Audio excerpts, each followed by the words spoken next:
It was a beautiful morning. The sun slowly rose into the sky, spreading its soft, golden light across the streets as the world began to stir. People hurried to their jobs, a determined look on their faces.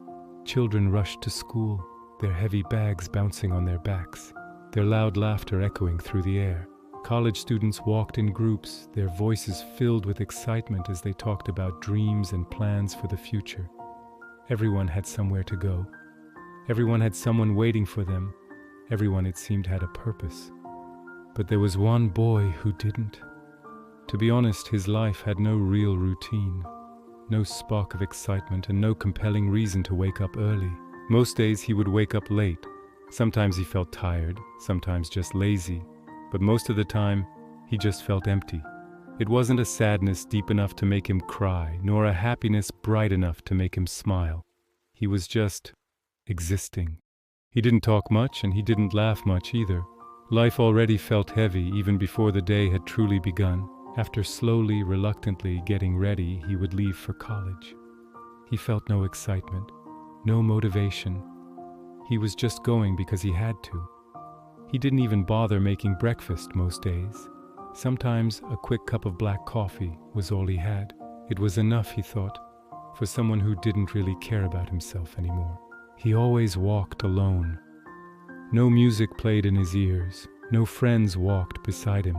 The only sound was the quiet, rhythmic tap of his own footsteps on the pavement. Halfway to college, his phone would sometimes ring. For a fleeting second, his heart wouldn't even react. He already knew it wouldn't be a friend. No one ever called him anyway.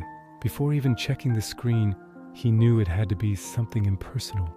Probably a bill reminder or a random app notification. And he was always right. No new messages, no missed calls from anyone who cared. No one was thinking about him. He would simply slip the phone back into his pocket and continue his solitary walk. When he entered the classroom, he would quietly make his way to the last bench, to that corner seat where no one really looks. He always kept his head down, trying to take up as little space as possible, to be as unnoticeable as he could. Around him, students laughed, friends shared inside jokes, and the teacher carried on with the lesson. But he just sat there, silently like a shadow in the corner of the room, present, but completely unnoticed. No one called his name. No one asked him how he was doing. No one seemed to care whether he was there or not. The entire day would pass by in a slow, heavy, and colorless blur. After class, everyone would walk out happily with their friends, their voices bright with chatter and smiles, making plans for the evening ahead. He, on the other hand, walked home alone again. On those days, the road somehow felt even longer than it did in the morning. When he finally reached his empty home, he would drop his bag by the door, make another cup of coffee, and open his laptop.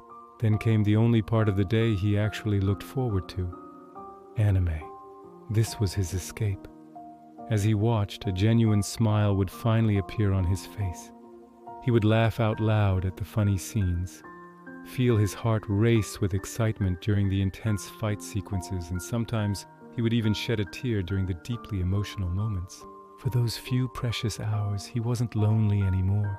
The characters on the screen felt like his friends. Their voices filled the oppressive silence of his room. Their world, vibrant and full of life, felt so much warmer, so much brighter, and so much more alive than his own. Time would fly by. Episode after episode, he might grab a quick, simple dinner, and then it was back to the anime. More escaping, more living in a world that wasn't his. Before he knew it, it would be 11 p.m. He'd lie down on his bed and stare up at the dark, blank ceiling.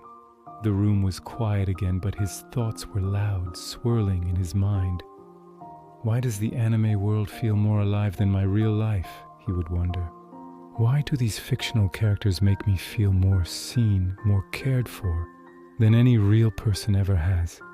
Deep in his heart, he would wish for something impossible.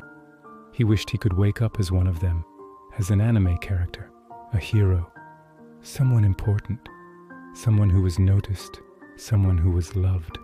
He didn't want to be this invisible boy, living a small, silent, colorless life anymore. Slowly his eyes would close, and once again he would escape into his dreams, because sometimes dreams felt kinder than reality, and sometimes anime felt more like home than the world he actually lived in.